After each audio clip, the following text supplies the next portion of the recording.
નમસ્કાર વિદ્યાર્થી મિત્રો, આજના આ વિડીયોની અંદર આપણે ઇંગ્લિશ ગ્રામરનો સૌથી અગત્યનો ટોપિક શીખવા જઈ રહ્યા છીએ અને એ શીખતા જતા પહેલા એમનું એક કયો ટોપિક છે, સૌથી અગત્યનો ટોપિક યાને કે ટેન્સ. અને આગળના જે આપણે વિડીયો જોતા હતા એ દરેક વિડીયોની અંદર સિમ્પલ ટેન્સ પૂર્ણ કર્યા હતા, ત્યારબાદ કન્ટિન્યુઅસ ટેન્સ એ પણ ક્રમશઃ આપણે પૂર્ણ કરતા ગયા. અને આજે જે જોવો છે તે પરફેક્ટ પ્રેઝન્ટ ટેન્સ યાને કે પૂર્ણ વર્તમાન કાળ એમના વિશેની આજે સમજણ મેળવવી છે.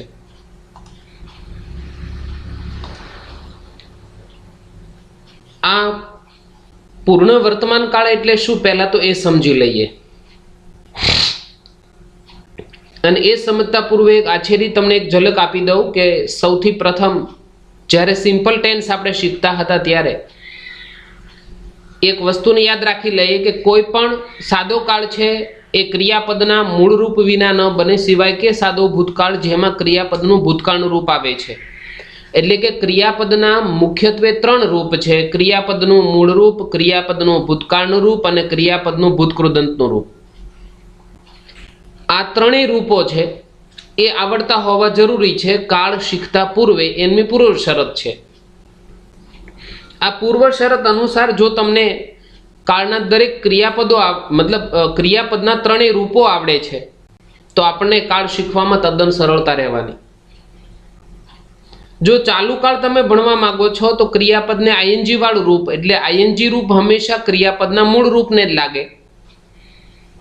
તો ક્રિયાપદના મૂળ રૂપને આઈએનજી લાગે છે, ઇટ મીન્સ કે ચાલુ કાળ તો દર્શાવે જ છે.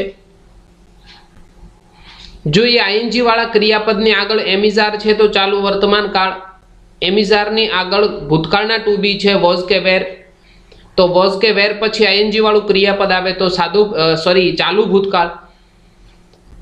ભવિષ્યકાળના સહાયકારક ક્રિયાપદો શેલ કે વિલ, તો શેલ બી કે વિલ બી પછી આઈએનજી વાળું ક્રિયાપદ આવે છે તો એનો અર્થ એવો થાય કે ચાલુ ભવિષ્યકાળ. સાદા કાળની વાત કરી રહી તો કરતા પછી ક્રિયાપદનું મૂળ રૂપ તો સાદો વર્તમાન, કરતા પછી ક્રિયાપદનું ભૂતકાળનું રૂપ તો સાદો ભૂતકાળ, કરતા પછી શેલ કે વિલ પછી ક્રિયાપદનું મૂળ રૂપ છે તો સાદો ભવિષ્યકાળ. અહીંયા એ જે કાળ ભણીએ છીએ એ પહેલા હવે આપણે પૂર્ણ કાળ ઉપરની વાત કરી લઈએ. તો કોઈ પણ પૂર્ણ કાળ છે એ ક્રિયાપદના ત્રીજા રૂપ યાને કે ભૂતકૃદંત વિના ન બને. ક્રિયાપદના ભૂતકૃદંત વિના કોઈ પણ પૂર્ણ કાળ બની શકે નહીં. વાત કરીએ હવે પૂર્ણ વર્તમાન કાળ, પૂર્ણ ભૂતકાળ અને પૂર્ણ ભવિષ્યકાળ ભણવાના છે. તો પૂર્ણ વર્તમાન કાળની અંદર સહાયકારક ક્રિયાપદો, ત્યારબાદ ભૂતકૃદંત. વર્તમાનનું સહાયકારક મૂકી દેશો અને ત્યારબાદ તમે V3 તો એ પૂર્ણ વર્તમાન કાળ. ભૂતકાળનું સહાયકારક ક્રિયાપદ મૂકી દેશો અને એના પછી તમે ભૂતકૃદંતનું રૂપ મૂકો છો તો તમે પૂર્ણ ભૂતકાળની વાક્ય રચના બનાવશો. અને પૂર્ણ ભવિષ્યકાળ માટે શેલ હેવ કે વિલ હેવ પછી V3 તમે મૂકશો તો પૂર્ણ ભવિષ્યકાળની વાક્ય રચના બનશે. પણ એ બનાવતા પહેલા હજી એક બાબતને નોંધી લઈએ અહીંયા કે કાળ, પૂર્ણ કાળ ભણીએ છીએ ત્યારે એમના અર્થને સમજવો જરૂરી છે. તો એ અર્થ સમજવા માટે આપણે સૌ પ્રથમ શરૂઆત કરીએ.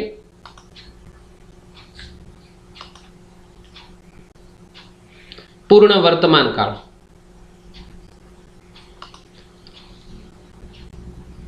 સૌ પ્રથમ આપણે એમના ઉપયોગો સમજી લઈએ. ઓકે, ભૂતકાળમાં કોઈ ક્રિયા કે ઘટના પૂર્ણ થઈ ગઈ છે પરંતુ તેની અસર હજી વર્તમાનમાં ચાલુ છે તે દર્શાવવા માટે પૂર્ણ વર્તમાન કાળ અવશ્ય વપરાય. યાદ રાખીશું, ક્રિયા પૂર્ણ થઈ ગઈ છે પરંતુ એની અસર ચાલુ છે તે દર્શાવવાની વાત છે. તો રહી વાત પૂર્ણ ભૂતકાળની, એમાં ક્રિયા પણ પૂર્ણ થઈ ગઈ અને અસર પણ પૂર્ણ થઈ ગઈ છે તો પૂર્ણ ભૂતકાળ. અને પૂર્ણ ભવિષ્યકાળની વાત કરીએ તો ભવિષ્યના કોઈ ચોક્કસ સમયે કોઈ ક્રિયા પૂર્ણ થઈ જશે અથવા થઈ ગઈ હશે તે દર્શાવવા માટે પૂર્ણ ભવિષ્યકાળ વપરાય. ઓકે, તો અહીંયા ક્રિયા પૂર્ણ થઈ ગઈ છે, અસર ચાલુ છે. ફોર એક્ઝામ્પલ, એમ કેમ ખબર પડે ક્રિયા પૂર્ણ થઈ ગઈ ને અસર ચાલુ છે? ઇટ મીન્સ, ફોર એક્ઝામ્પલ, મેં હમણાં જ ભોજન લીધું, મારી ભોજન લેવાની ક્રિયા પૂર્ણ થઈ ગઈ છે, અસર ચાલુ છે. હું હમણાં જ અંગ્રેજી ગ્રામર શીખ્યો, એનો મતલબ ગ્રામર શીખવાની મારી ક્રિયા પૂર્ણ થઈ ગઈ છે, પરંતુ મને હજી એની અસર ચાલુ છે. તો અહીંયા ગુજરાતીમાં હમણાં જ, થોડી વાર પહેલા જ આવા શબ્દો જ્યારે વપરાય તો પણ તમને ખ્યાલ આવી જશે કે પૂર્ણ વર્તમાન કાળની વાત થાય છે. રહી વાત બીજી, અહીંયા ગુજરાતી વાક્ય રચનામાં પૂર્ણ વર્તમાન કાળ અને સાદા ભૂતકાળની વાક્ય રચના વચ્ચે માઇનોર તફાવત છે. હમણાં જ, થોડી વાર પહેલા જ એવા શબ્દો નાખી દો સાદા ભૂતકાળના ગુજરાતી વાક્યમાં તો એ પૂર્ણ વર્તમાન કાળનું વાક્ય બની જશે. પરંતુ એ જ શબ્દો તમે કાઢી લ્યો છો, હમણાં થોડી વાર પહેલા જ આવા શબ્દો કાઢી લ્યો તો એ સાદો ભૂતકાળ બની જશે. ફોર એક્ઝામ્પલ, મેં હમણાં જ ભોજન લીધું તો એ પૂર્ણ વર્તમાન કાળ થયો, પણ મેં ભોજન લીધું તો એ સાદો ભૂતકાળ બની ગયો. અમે થોડી વાર પહેલા જ ક્રિકેટ રમ્યા તો મારી ક્રિકેટ રમવાની ક્રિયા પૂર્ણ થઈ ગઈ, અસર ચાલુ છે, થોડી વાર પહેલાની જ વાત છે, તો એ પૂર્ણ વર્તમાન કાળ. પણ અમે ક્રિકેટ રમ્યા તો સાદો ભૂતકાળ. તો અહીંયા બેની ગુજરાતી વાક્ય રચનામાં સાદો ભૂતકાળ અને પૂર્ણ વર્તમાન કાળની ગુજરાતી વાક્ય રચનામાં નજીવો તફાવત છે, આપણે જોયો.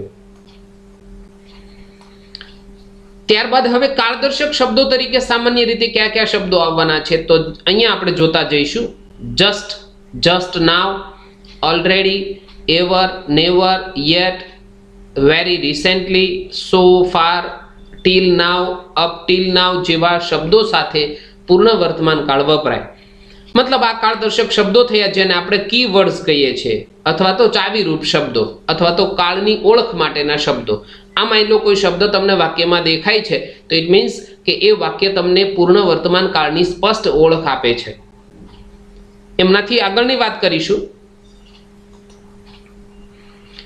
સિન્સ અને ફોર આ પ્રિપોઝિશન તરીકે, એટલે કે નામયોગી અવ્યય તરીકે જો વાક્યમાં વપરાયા હોય ત્યારે પૂર્ણ વર્તમાન કાળ દર્શાવે છે.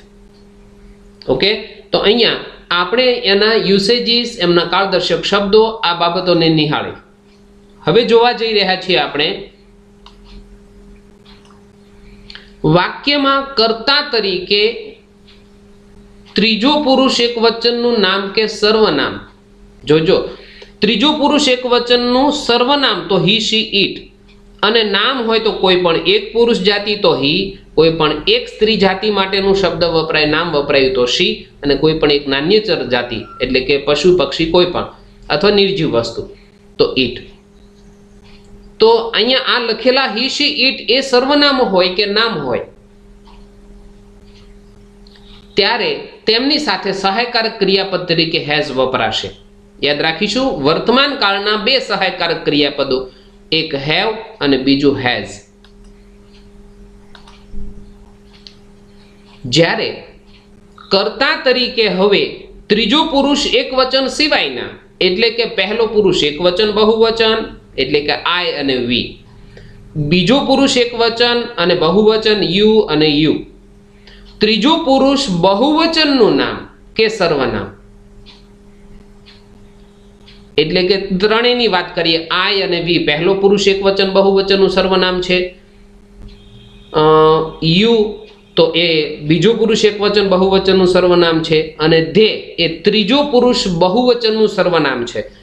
ત્યારે આવા સંજોગોની જ્યારે વાત થતી હોય તો અહીંયા લખાયેલા ચાર સર્વનામોમાંથી અથવા તો મેં કીધું છે એ પ્રકારના નામો છે તો તેમની સાથે સહાયકારક ક્રિયાપદ તરીકે હેવ વપરાશે.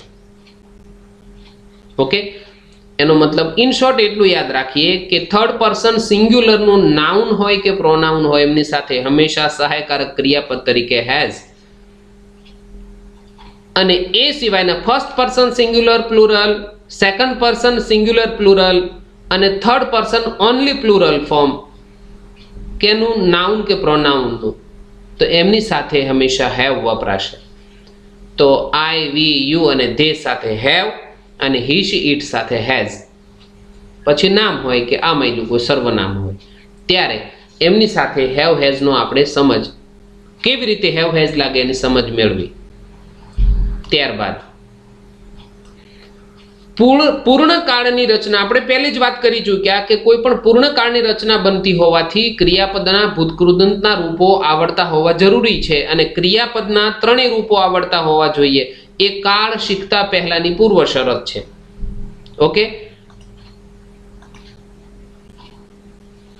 રહી વાત બીજી, હેવ નોટ નું ટૂંકું રૂપ હેવન્ટ બનશે અને હેઝ નોટ નું ટૂંકું રૂપ હેઝન્ટ બનશે. ઓકે, આ ઇન શોર્ટ આપણે શોર્ટ ફોર્મ યાદ રાખી લઈએ. હેવ નોટ નું ટૂંકું રૂપ હેવન્ટ અને હેઝ નોટ નું ટૂંકું રૂપ હેઝન્ટ. ઓકે, નેક્સ્ટ હવે જોવા જઈ રહ્યા છીએ આપણે એસર્ટિવ સેન્ટેન્સ ફોર્મેશન. એનો મતલબ થશે વિધાન વાક્ય રચના. વિધાન વાક્ય રચના જોઈએ અથવા તો હકાર વાક્ય રચના, બે એક જ છે. Affirmative sentence, assertive sentence. તો અહીંયા એમની વાક્ય રચના આપણે જોઈએ. સૌ પ્રથમ એક્ટિવ વોઇસ અને પેસિવ વોઇસ. ક્રિયાનો કરનાર કર્તા વાક્યની શરૂઆતમાં હોય અથવા કર્તાના સ્થાને જ હોય, કર્તાથી જ ક્રિયા થતી હોય, આવું કંઈ દર્શાવ્યું છે તો એ કર્તરી વાક્ય રચના કહેવાય અને ઇંગ્લિશમાં એને એક્ટિવ વોઇસનું વાક્ય છે એમ સ્પષ્ટ કહી શકાય. ઓકે, તો અહીંયા કર્તા તરીકે કોઈ પણ હોય, third person singular he, she, it હોય તો હેઝ માત્ર, એ સિવાયના કોઈ પણ સર્વનામ હોય તો હેવ, ક્રિયાપદનું ભૂતકૃદંત પ્લસ કર્મ પ્લસ અન્ય શબ્દો, આ રીતનું હેવ કે હેઝ એમની સાથે લાગશે અને આ એમની એક્ટિવ વોઇસની વાક્ય રચના બની. ત્યારબાદ આપણે જોઈએ પેસિવ વોઇસની વાક્ય રચના. કર્તાના સ્થાને કર્મ હોય એટલે કે કર્તા મુખ્ય છે, વાક્યની શરૂઆતમાં છે તો કર્તરી રચના, ઇટ મીન્સ એક્ટિવ વોઇસ. પરંતુ કર્તા મુખ્યને બદલે કર્મ મુખ્ય છે એટલે કે કર્મ વાક્યની શરૂઆતમાં છે, એવા સંજોગોમાં કર્મની વાક્ય રચના બનશે અને કોઈ પણ પૂર્ણકાળની વાક્ય રચના બનાવશો એટલે બિન ફરજિયાત લખાશે. તો કર્મ એક વચન છે તો હેઝ, બહુવચનના ફોર્મમાં છે તો હેવ, એમની સાથે બિન ફરજિયાત, ક્રિયાપદના ભૂતકૃદંત વિના પેસિવ રચના શક્ય જ નથી, બાય દ્વારા આગળનો કરતા છેડે મૂક્યો અને અન્ય શબ્દો એમનાથી અંતે. તો અહીંયા આપણી એસર્ટિવ સેન્ટેન્સ યાને કે એફર્મેટિવ સેન્ટેન્સ હકાર વાક્ય રચના આપણે અહીંયા પૂર્ણ કરી, સમજાય એમને. ત્યારબાદ ક્રિયાનો કરનાર કરતા વાક્યની શરૂઆતમાં છે આપણે સમજ મેળવી લીધી અને કરતા મુખ્ય છે અથવા તેના દ્વારા ક્રિયા થતી દર્શાવી તો એ કર્તરી રચના એટલે કે એક્ટિવ વોઇસનું વાક્ય છે.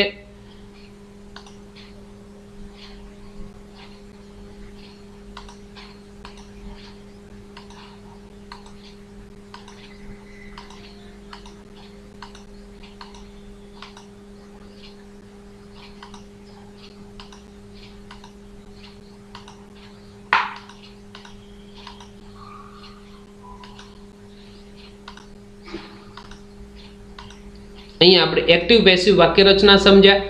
હવે વાત કરીએ માત્ર પેસિવ વોઇસની કે જ્યારે વાક્યની શરૂઆતમાં આપેલ છે કર્મ, કર્તાના સ્થાને કર્મ આપેલું છે તો અથવા કર્મ મુખ્ય દર્શાવ્યું છે ત્યારે તે કર્મની વાક્ય રચના એટલે કે પેસિવ વોઇસનું વાક્ય છે એમ કહી શકાય. ઓકે,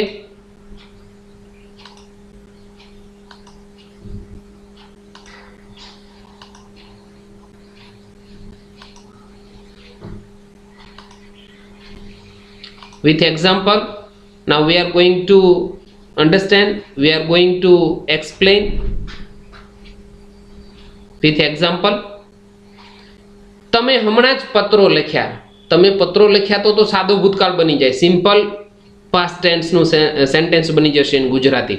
પણ જ્યારે ઇંગ્લિશમાં બનાવીએ છીએ ત્યારે હમણાં જ થોડી વાર પહેલા જેવા વાક્યો ગુજરાતીમાં તમે એડ કરી દેશો તો એ પૂર્ણ વર્તમાન કાળનું વાક્ય બનશે. અને ઇંગ્લિશમાં જ્યારે બનાવી રહ્યા છીએ ત્યારે you have just return letters. અહીંયા જસ્ટ કાળદર્શક શબ્દ તરીકે આવ્યો છે.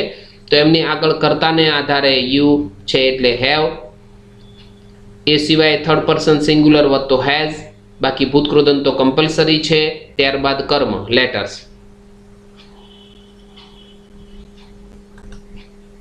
એમની પેસિવ રચના જોઈએ. અહીંયા યુ કર્તા વાક્યની શરૂઆતમાં હતો અને એક્ટિવ વોઇસ કહેવાયું, પણ કર્તાના સ્થાને આપણે કર્મને મૂકી દઈએ છીએ એટલે પેસિવ વોઇસનું વાક્ય બની જશે. તો letters have just been written by you. Letters બહુવચનમાં હતું એટલે હેવ, જસ્ટ તો જે છે ત્યાં જ, બિન ફરજિયાત પૂર્ણકાળની રચના, એમાંય પેસિવ રચના બને છે એટલા માટે. ભૂતકૃદંત વિના તો પેસિવ રચના શક્ય જ નથી. એટલે એક વસ્તુ આમાં ફાયદો થવાનો કઈ બાબતનો કે તમે પૂર્ણકાળની એક્ટિવ રચના બનાવો કે પેસિવ રચના બનાવો તો તમને ભૂતકૃદંતનું રૂપ તો ફરજિયાત એમાં આવવાનું છે. તો એમની જ્યારે પેસિવ રચના બનાવવા જઈ રહ્યા છો ત્યારે ભૂતકૃદંતનું રૂપ શોધવા નહીં જવું પડે, કેમ કે એક્ટિવ વોઇસમાં હશે જ. By you.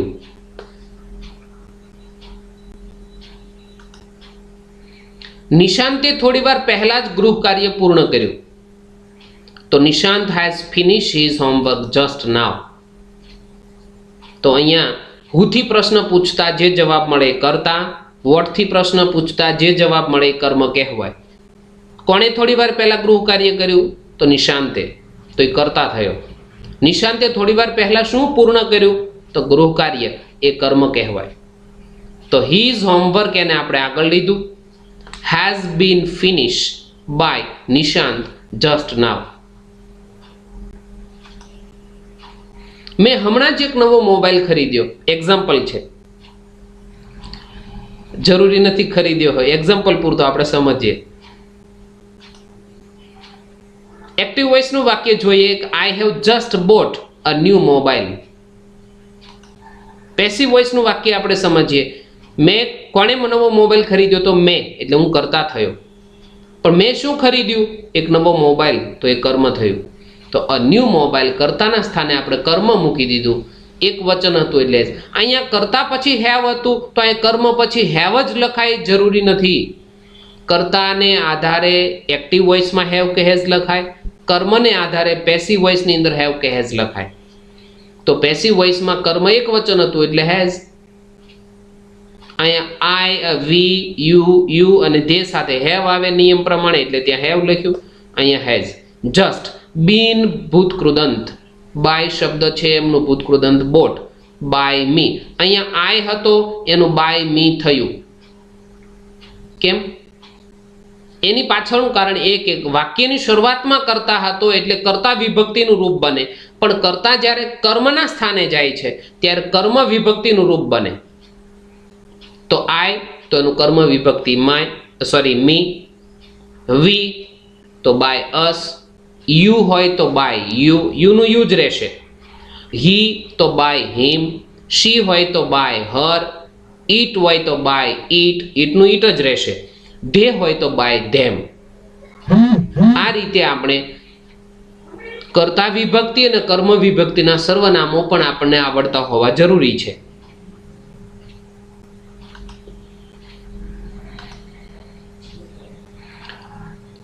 એક્ટિવ વોઇસનું વાક્ય લખ્યું sorry you can go now.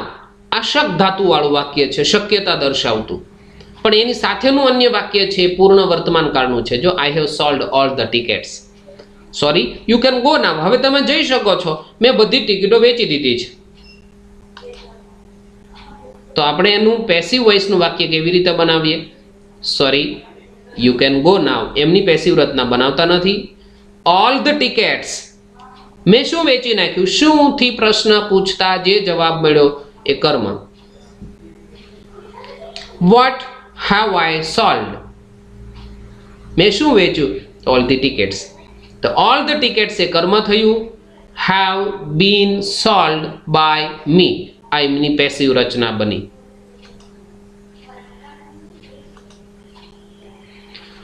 Aarav has already taken his lunch.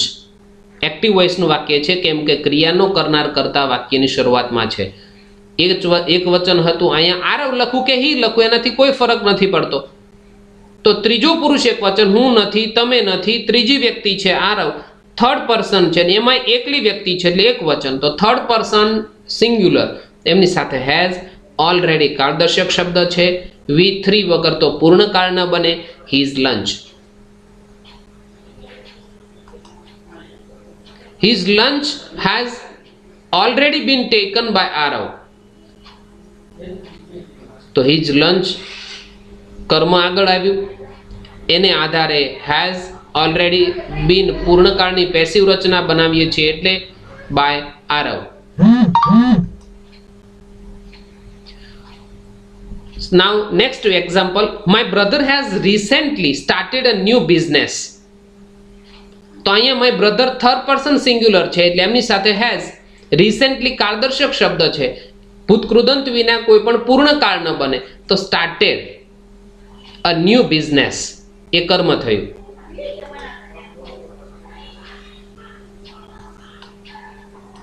A new business has recently been started by my brother. જો અહીંયા નામ આપેલું હોય તો નામ જ લખીશું, પણ જો સર્વનામ છે તો કર્તા વિભક્તિનું કર્મ વિભક્તિનું સર્વનામ બની જશે.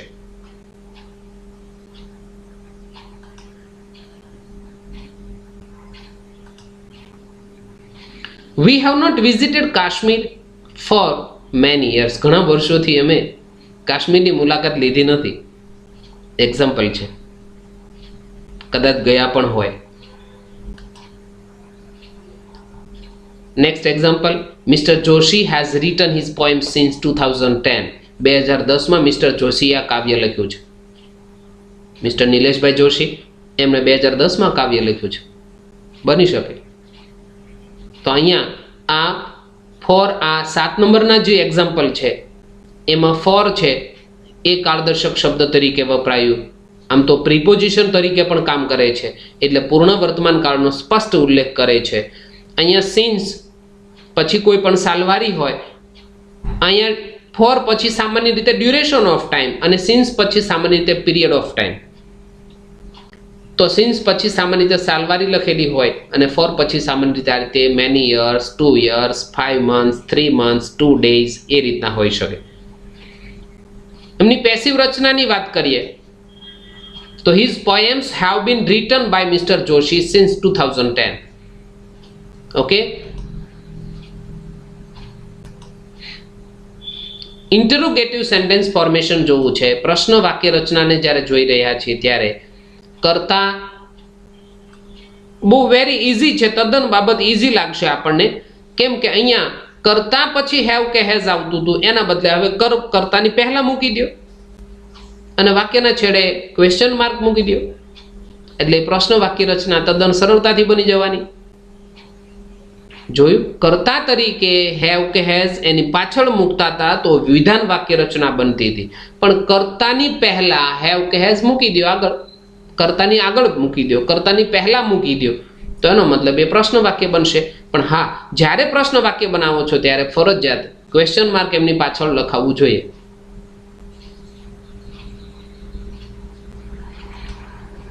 એ જ રીતે કર્મને આધારે કર્મ પછી હેવ કે હેઝ મૂકતા હતા, એની પહેલા કર્મની આગળ મૂકી દો હેવ કે હેઝ, તો પેસિવ વોઇસમાં પ્રશ્ન વાક્ય રચના બની જશે. Very easy.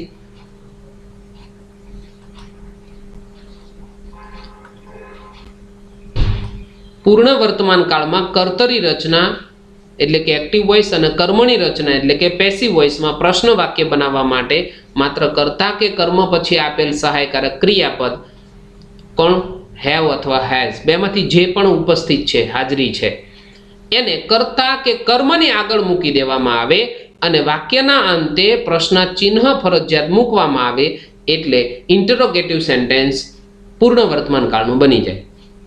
Okay, then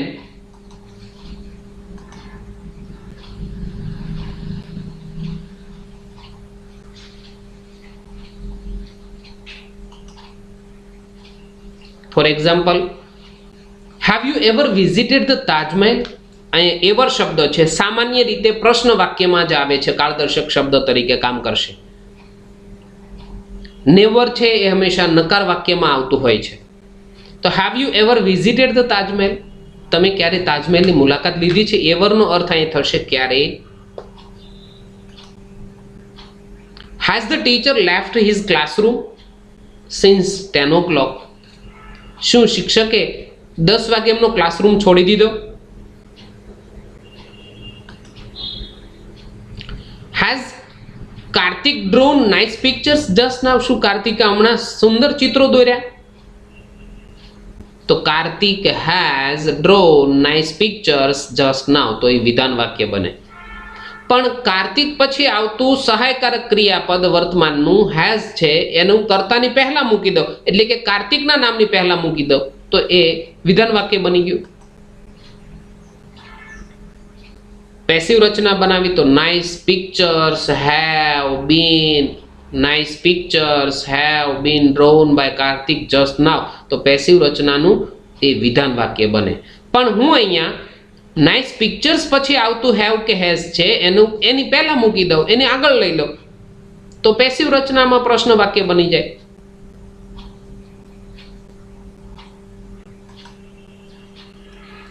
have you already eaten panipuri? શું તમે લગભગ પાણીપુરી ખાઈ લીધી? હવે તો કેમ ખબર પડે? એક્ઝામ્પલ છે. આ વાક્ય બોલતાની સાથે કદાચ મોંમાં પાણી પણ આવે, પણ એમની સાથે આપણે કોઈ લેવા દેવા નથી. વાત માત્ર એટલી છે કે શું તમે પાણીપુરી ખાઈ લીધી? યસ કે no, it is depend upon you. પણ અહીંયા માત્ર એક્ઝામ્પલ છે. એની પેસિવ રચનાની એક નજર કરી લઈએ. Has panipuri already been eaten by you? Okay, તમે તમારો અભ્યાસ પૂરો કરી લીધો છે? Have you completed your study? Your study has been completed by you એમ હોત તો વિધાન, પણ હેઝ ને આગળ બોલી લાવ. તો has your study been completed by you? તેણીએ ક્યારે ભૂત જોયું છે? કેમ ખબર? ભૂત જોયું કે નથી જોયું કેમ ખબર? પણ માત્ર એક્ઝામ્પલ છે. Has she ever seen the ghost? Passive વોઇસનું વાક્ય બનીએ has the ghost ever been seen by her? તો the ghost પછી has લખવાનું હોય ને બદલે આગળ મૂકી દીધું તો પ્રશ્ન વાક્ય રચના બની ગઈ. તાજેતરમાં કોણે આ કાર ખરીદી?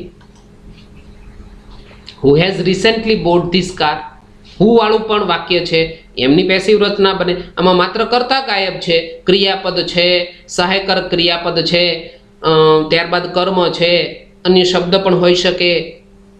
રિસેન્ટલી કાળદર્શક શબ્દ છે તો વચ્ચે આવ્યું. એમની પેસિવ રચના કેવી રીતે બને? બહુ તદ્દન ઇઝી છે. એનું કારણ એ છે કે હું વાળા વાક્યનું બાય હુમથી પેસિવ રચના બનશે. શા માટે એ કહી દો. અહીંયા હું જ્યારે આપ્યું છે વાક્યમાં એનો મતલબ એ છે કે એમાં કરતા નથી. જો કરતા હોત તો આપણે શું કરવાનું હતું? Has this car recently been bought by, પછી કરતા હોત આઈ હોત તો બાય મી કરત, વી હોત તો બાય અસ કરત, યુ હોય તો બાય યુ કરત, હી હોય તો બાય હિમ થાત, શી હોય તો બાય હર બનત, ઈટ હોય તો બાય ઈટ બનત, અને ધે હોય તો બાય ધેમ લખાત. પણ કરતા જ નથી વાક્યમાં, એટલા માટે ભૂતકૃદંત પછી બાય શબ્દ લખતા નથી. એને અહીંયા હુની સાથે જોડી દીધો તો બાય હુ ન બોલાતા બાય હુમ લખાય છે. ખ્યાલ આવી ગયો હશે? તો આ રીતે હુ વાળા વાક્યની પેસિવ રચના હંમેશા બાય હુમ થી બને. ઓકે, નેક્સ્ટ એક્ઝામ્પલ પર જઈએ આપણે.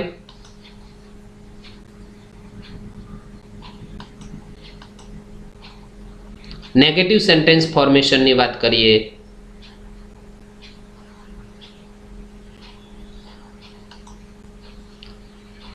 કરતા ત્યારબાદ હેવ કે હેઝ નિયમ મુજબ લખીએ છીએ સહાયકારક ક્રિયાપદ, એમના પછી નોટ લખવાનું, બસ માત્ર આટલો ફરક. વિધાન વાક્ય રચના આપણે જે જોઈતી એ જ વિધાન વાક્ય રચનાની અંદર હેવ હેઝ પછી સીધું ભૂતકૃદંત આવતું હતું. અહીંયા હેવ કે હેઝ પછી નોટ લખી નાખો એટલે એક્ટિવ વોઇસનો નકાર બની ગયો. કર્મમાં હેવ કે હેઝ કર્મને આધારે મૂકશો તમે ત્યારબાદ નોટ લખી નાખો. બીનની પહેલા હંમેશા નોટ લખાવવું જોઈએ. યાદ રાખીશું, બીન પછી નોટ લખાવવું જોઈએ નહીં. બીન શબ્દની પહેલા નોટ આવવું જોઈએ. ક્રિયાપદનું ભૂતકૃદંત બાય દ્વારા આગળનો કરતા પાછળ લખીશું અને ત્યારબાદ અન્ય શબ્દો વાક્યના અંતે. નેક્સ્ટ, તમે અથવા બીજા કોઈએ કોઈ ક્રિયા કરી નથી તે દર્શાવવા પૂર્ણ વર્તમાન કાળનું નકાર વાક્ય વપરાય છે. તમે અથવા બીજા કોઈ ક્રિયા કરી નથી તો નકાર વાક્ય બને. આ તો સમજાય એવી બાબત છે. બીજું, આ કાળની ગુજરાતી વાક્ય રચનામાં ક્રિયાપદને નથી એવો પ્રત્યય લાગે છે. ગુજરાતી વાક્ય રચનામાં, અંગ્રેજીમાં નથી ન આવે. આ તો સમજાય એવી બાબત છે ને, નહીં તો ગુજલીશ બની જાય. જ્યારે અંગ્રેજીમાં હેવ હેઝ ને નોટ લાગે, ગુજરાતીમાં નથી એવો શબ્દ પ્રત્યય લાગે, અને જ્યારે અંગ્રેજીમાં હેવ કે હેઝ પછી નોટ લગાવી દો એટલે નકાર વાક્ય રચના બની જાય. સ્પષ્ટ આ એની સમજ છે.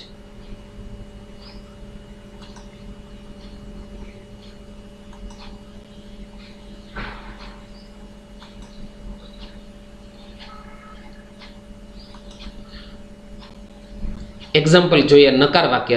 નકાર વાક્ય છે એમને, મેં તમને ઓળખ્યા નથી. ન પણ ઓળખાય. સમયાંતરે ચહેરાઓ બદલાઈ જાય, વ્યક્તિ બદલાઈ જાય તો ચહેરાઓ તો બદલાવાના ને. મેં તમને ઓળખ્યા નથી. એક્ઝામ્પલ છે, I have not recognise you. Recognise ક્રિયાપદ છે.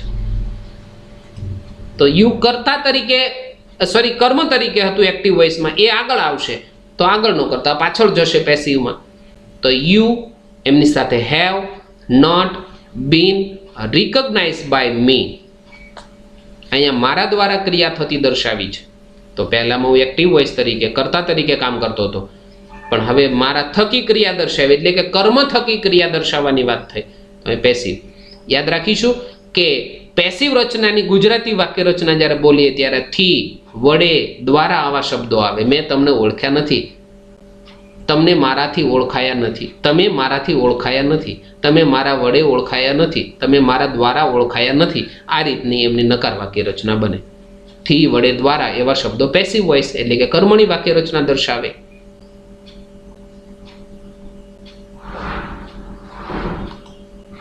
તમે મને આમંત્રણ નથી આપ્યું.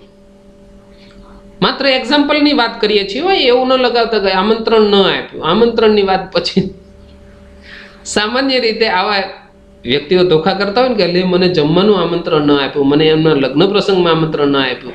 એમની વાત નથી અહીંયા. તમે મને આમંત્રણ નથી આપ્યું એનો અર્થ યુ હેવ નોટ ઇન્વાઇટેડ મી. મેં અહીંયા એટલા માટે આ બંને આવા વાક્યો લખ્યા છે. અહીંયા કર્તા તરીકે આઈ છે, કર્મ તરીકે યુ હતું. પેસિવ બન્યું એટલે યુ આગળ આવી ગયું, અને આગળ રહેલો કર્તા છે અહીંયા બાય બનીને બાય પછી મી શબ્દ રૂપે લખાયો. અહીંયા યુ હેવ નોટ ઇન્વાઇટેડ મી એવી રીતનું વાક્ય બન્યું છે. તો અહીંયા બંને બાજુ સજીવ, અહીંયા કર્તા તરીકે યુ છે અને સજીવ કર્મ છે પાછળ. તો હવે જોઈએ, I have not been invited by you. તમે મને આમંત્રણ નથી આપ્યું, મને તમારાથી આમંત્રણ નથી અપાયું, તમારા વડે આમંત્રણ નથી અપાયું, તમારા દ્વારા આમંત્રણ નથી અપાયું. ભાવનાએ હજુ સુધી ડ્રાઇવિંગ લાયસન્સ મેળવ્યું નથી. એક્ઝામ્પલ તરીકે કોઈ વ્યક્તિનું નામ લઈએ કે એમને ડ્રાઇવિંગ લાયસન્સ હજી નથી મેળવ્યું, હજુ સુધી. Bhavna has not got driving licence yet. Yet અહીંયા કાળદર્શક શબ્દ તરીકે કામ કરે છે. તો driving licence has not been got by Bhavna yet.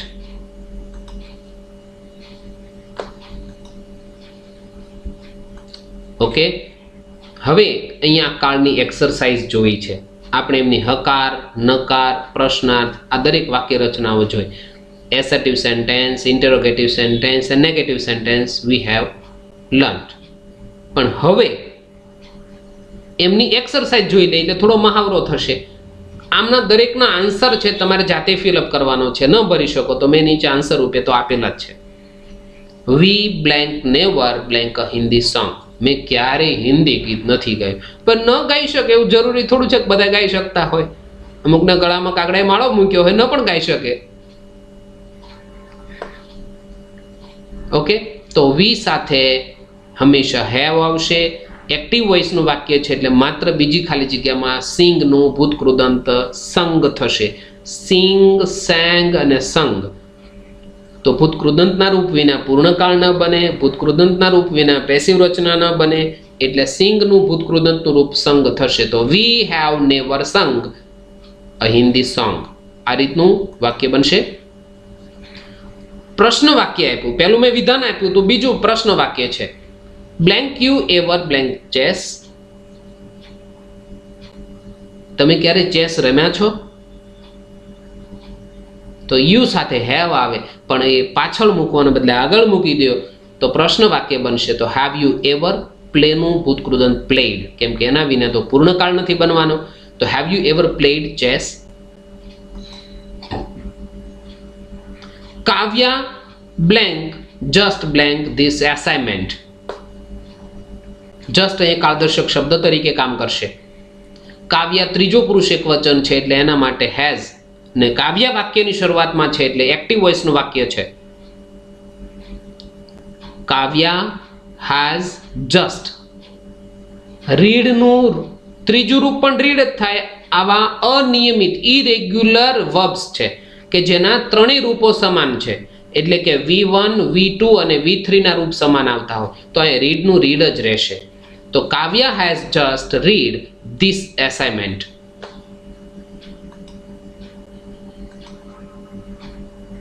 Who blank already blank glass of the window. બારીનો કાચ કોણે તોડ્યો? તો હુ. હવે કર્તા જ્યારે અનિશ્ચિત હોય છે, હુ વાળા વાક્યમાં કર્તા એક વચન છે કે બહુવચનની ખબર જ નથી પડતી, એટલે થર્ડ પર્સન સિંગ્યુલર એટલે એક વચનનો કર્તા છે એમ જ માનીને હંમેશા જવાબ લખાતો આવશે. તો who has already broken. Break, broke અને બ્રોકન. તો ક્રિયાપદનું ત્રીજું રૂપ લખાશે બ્રોકન. તો who has already broken glass of the window.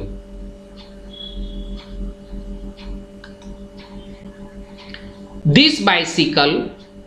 ઓહો, અહીંયા તો કર્મ પહેલા આવ્યું તો પેસિવ રચનાની વાત થઈ, સ્પષ્ટ સમજાઈ જશે.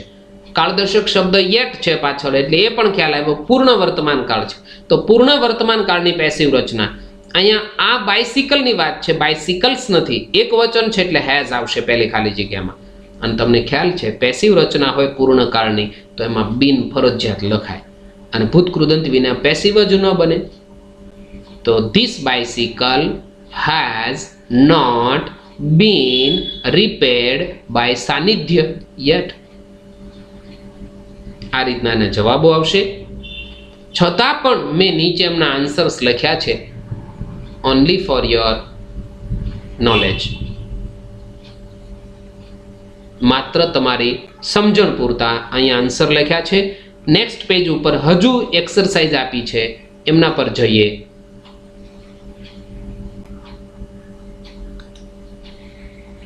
I blank already blank my homework. મેં લગભગ મારું હોમવર્ક પૂર્ણ કરી દીધું.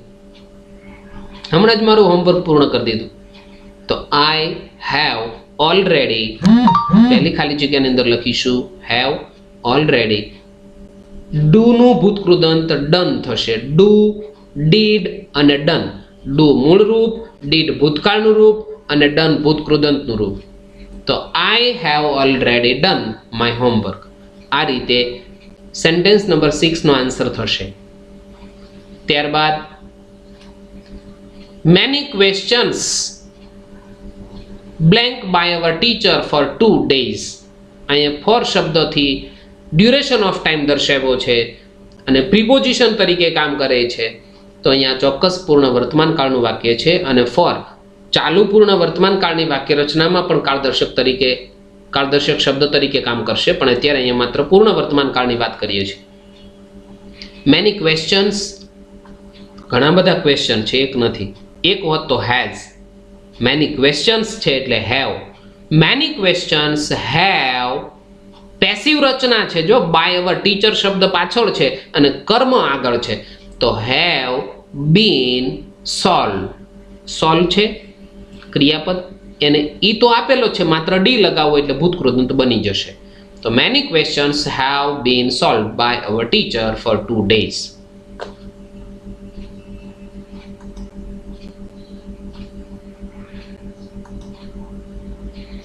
Mayank blank this city since 1998. 1998 આ સિટી મયંકે છોડી દીધું.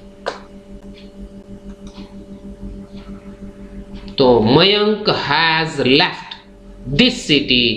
હેઝ આવશે અને લીવનું ભૂતકૃદંત લેફ્ટ થશે. Next example, what blank she just blank from his basket. From this basket, sorry. આ બાસ્કેટમાંથી તેણે શું ખાધું? તો she સાથે has આવે એટલે પહેલી ખાલી જગ્યાની અંદર has. તો she has just. તો has she just આ રીતનું વાક્ય બને. eat નું ભૂતકૃદંત eaten થાય. એક્ટિવ રચના છે કેમ કે કરતા આગળ છે, તો માત્ર અહીંયા eat નું eaten લખાશે, નહીં તો been eaten આવત, પેસિવ હોત તો પણ અહીંયા માત્ર V3 નું રૂપ લખાશે.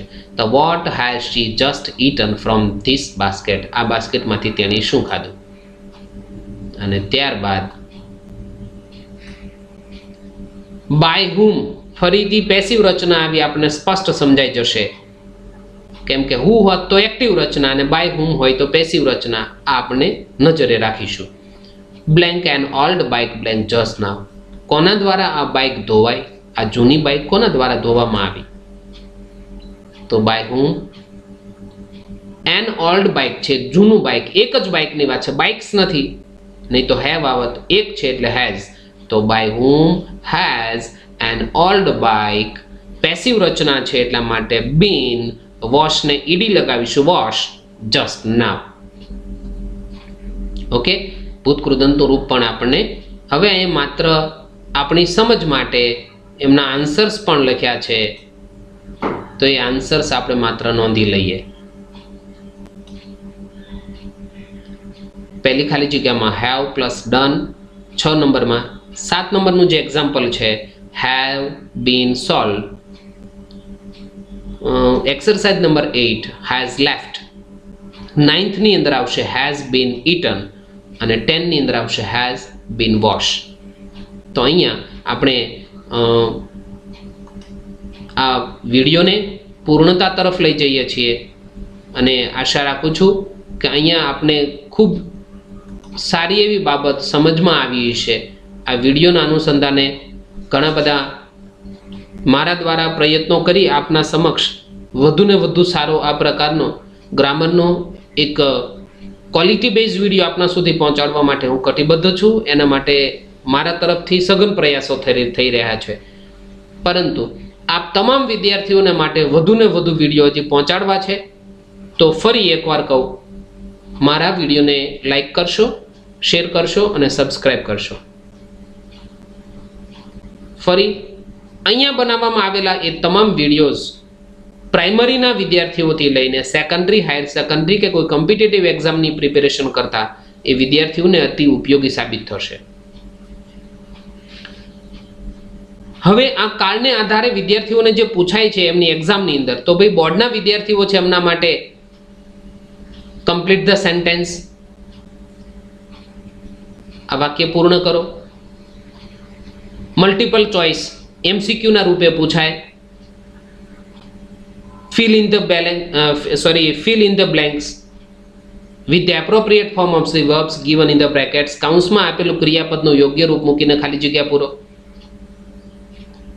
આ જુદી જુદી પેટર્નથી આપણી દરેકની અલગ અલગ પેપર સ્ટાઇલ, દરેક સ્ટાન્ડર્ડની અલગ અલગ પેપર સ્ટાઇલ મુજબ પૂછાતું હોય છે, પણ અહીંયા દરેક સ્ટાન્ડર્ડને અનુસંધાને રાખી એક જનરલ વિડીયો બનાવ્યો છે અને આપ સર્વોને ખૂબ એક મદદરૂપ સાબિત થશે, એમાં કોઈ શંકા નથી. ફરી સમય થયો છે વિરામનો.